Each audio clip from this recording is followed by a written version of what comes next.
All right, so we've got news on the Heat. The Miami Heat have officially waived forward Chris Bosh, and Pat Riley, Heat president, said, quote, "Chris changed his life and basketball career when he came to Miami, and he changed our lives for the better in a way we would never have imagined when he joined the Miami Heat. We will forever be indebted to CB for how he changed this team and led us to 4 trips to the NBA Finals and 2 NBA championships. He is without a doubt one of the greatest players in the history of the franchise. The number 1 will never be worn by another player, and we can't wait to someday hang his jersey in the rafters. Today we are both moving on, but wish Chris, Adrian, and their family nothing but the best. They will forever be a part of the Miami Heat family." So the classy and elegant Pat Riley with some moving words there about Chris Bosh. About another classic and elegant human being in Chris Bosh, and much deserved, an appropriate move, dare I say, by the Miami Heat to out ahead of the game say that they're going to retire his number. I mean, not only is it deserved from a performance standpoint, but when you retire numbers for franchises, you want to retire the numbers of guys that are representative of what a franchise is all about. And that's what Chris Bosh really represents to the Miami Heat. You know, I miss watching Chris Bosh play, quite frankly. Me too.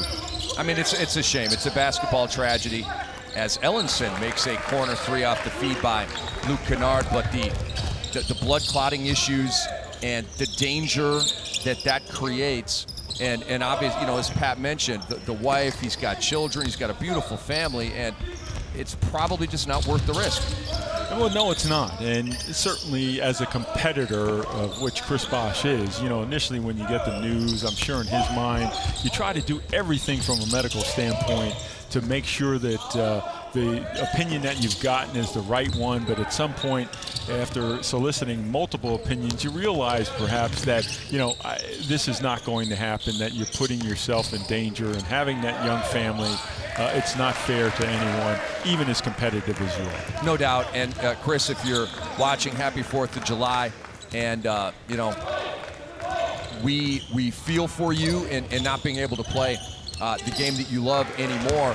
But I've said this before, and I'll say it again. Chris Bosh, if he never plays another game, is a Hall of Famer, a Naismith Hall of Famer. 10 All-Stars, 2 championships.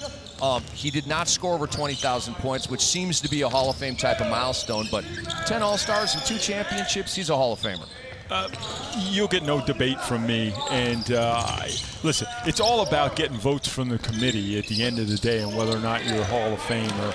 And you know, if Chris Bosh isn't a Hall of Famer, there is no Hall of Fame. I agree with you. The fact that he's an All-Star 10 times, a couple championships, getting there 4 times, and just what he has meant to this league, there's no question in my mind that he will be in the Naismith Hall of Fame.